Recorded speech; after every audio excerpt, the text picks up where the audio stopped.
Forventninger til velfærdsstaten er de realistiske. Problemformulering.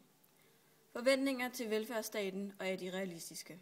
Redegør for danskernes forventninger til deres velfærdsstat. Analyser graferne med fokus på forskellene i serviceområderne. Diskuter om disse forventninger er realistiske eller urealistiske. Velfærd i Danmark.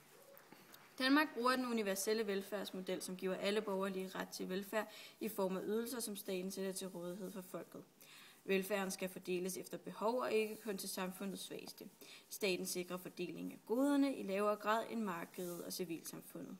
Skattesystemet er derfor progressivt, det vil sige, at skatten stiger alt efter hvor høj indkomst du har, hvilket skaber en stor middelklasse. For tiden går medierne meget op i borgernes forhold til deres velfærd, for eksempel i form af DR-programmet Aktion Socialt Bedrag.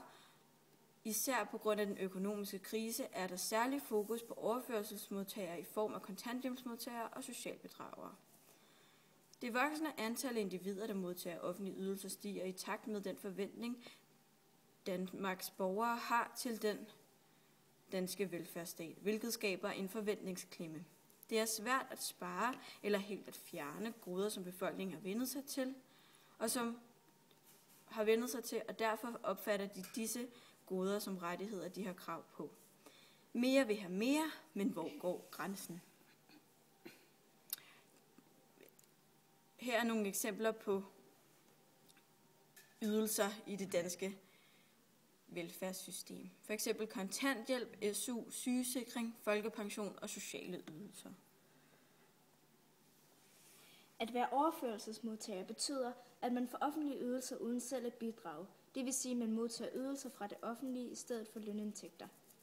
Indkomsterne gælder alt fra tilskud til uddannelse, det vil sige SU, til folkepension eller børnechecks. Staten har en stor betydning for det danske samfund, da staten generelt tager sig af individet. Disse forventninger forpligter. Forventningerne til staten er, at den tager sig af de svageste i samfundet i den høje del af procentvisningen i forhold til individet selv, skal klare det eller arbejdsmarkedet. Det vil sige, det er høje forventning her til det offentlige og arbejdsmarkedet med den lave forventning samt individet.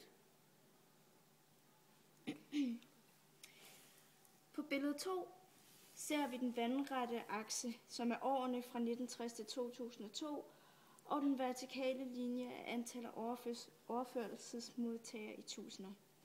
De forskellige farver viser stigningen af tilskud fra det offentlige til overførselsmodtagerne.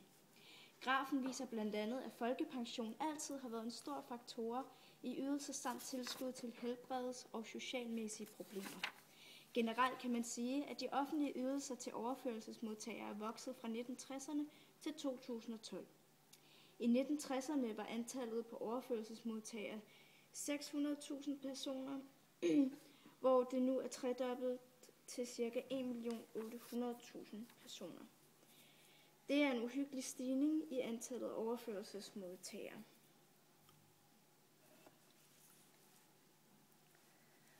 På denne graf ses udviklingen af offentlige forsørgelser for henholdsvis mænd og kvinder i løbet af de sidste par år. I den vandrette akse kan vi se årene fra 2007 til 2010, og på den lodrette akse ser vi antal af offentlige forsørgede. Det første, man lægger mærke til, er, at antallet af kvindernes offentlige forsørgelse har ligget stabilt gennem årene, imens mændene stiger pludseligt efter år 2008. Man ser også, at kvindernes er højere generelt, hvilket kan have noget med barselpenge at gøre. Selvom at der i dag er stor lighed mellem kønnene, kan det også have noget at gøre med, at der stadig er flere mænd end kvinder på arbejdsmarkedet. Antallet af offentligt forsørgede mænd er steget med 22% inden for de seneste år, hvor det kun er steget med 4% for kvinderne. Men hvorfor? Måske det hænger sammen med, at unge mænd oftere og oftere dropper ud af uddannelser, og kvinder er begyndt at klare sig bedre, når det kommer til det. Man skal dog huske, at denne graf kun viser udviklingen over en meget kort periode, og at tendenserne sagtens kan være tilfældige eller forbundet med resten af økonomiens op- og nedture. På disse to grafer kan man så se, at de fleste ydelser går til pensionister og andre ældre borgere. Dem, der får mindst, er de efterladte. Samtidig kan man se på den første graf, at de sociale ydelser er steget fra år 2007 til 2011. Som sagt går de fleste sociale ydelser i Danmarks velfærdsstat til den ældre befolkning. Dette er en konsekvens af pensionistbomben, da der er mange flere ældre, der ikke arbejder, end unge arbejdende mennesker i samfundet. Samtidig er pensionisterne vokset op med velfærden, og forlanger derfor også velfærd, når de bliver ældre, hvilket der ikke må skæres ned på, da de er vant til en standard. En anden stor pengeslur i velfærdsstaten er sygdom. Dette begreb dækker bygning og renovering af hospitaler, løn til læger og sygeplejersker, samt forskning i nye kurer mod forskellige sygdomme osv. Denne støtte er både nødvendig og vigtig, da forskning og forebyggelse af sygdomme koster mindre, end behandlingen ville koste samfundet.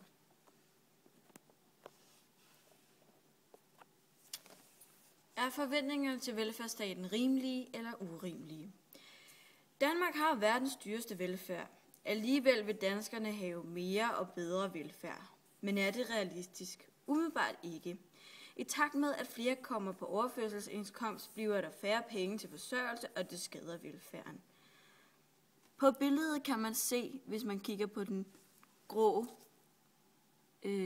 streg her, den repræsenterer, servicen er blevet dårligere, og den fylder mere end de andre, som for eksempel ved ikke, eller servicen er uændret, og servicen er blevet bedre. Men læg mærke til, den grå er blevet større.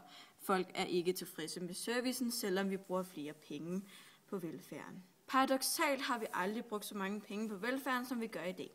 Alligevel mener et stort flertal af danskerne, at serviceniveauet på en række offentlige kerneydelser er faldet gennem de seneste 10 år, som grafen viser. Men er vores forventninger for urealistiske? Det kommer an på, hvem man spørger. 2 ud af 3 kommunalpolitikere mener, at mange borgere har for urealistisk høje forventninger til, hvilket velfærdsniveau de kan regne med fra kommunen. Det konkluderer en DR-rundspørge blandt 1.400 kommunalbestyrelsesmedlemmer. Forventningerne er urealistiske, fordi kommunerne har stigende udgifter, og derfor må velfærden fordeles der, hvor der er mest brug for den. Det betyder nedskæringer, og her kommer forventningsklemmen på spil. For borgerne er utilfredse med besparelserne og fordelingen, da de mener, at de har krav på disse goder, også selvom de ikke nødvendigvis har brug for goderne. Og derfor vil de stadig gerne have dem.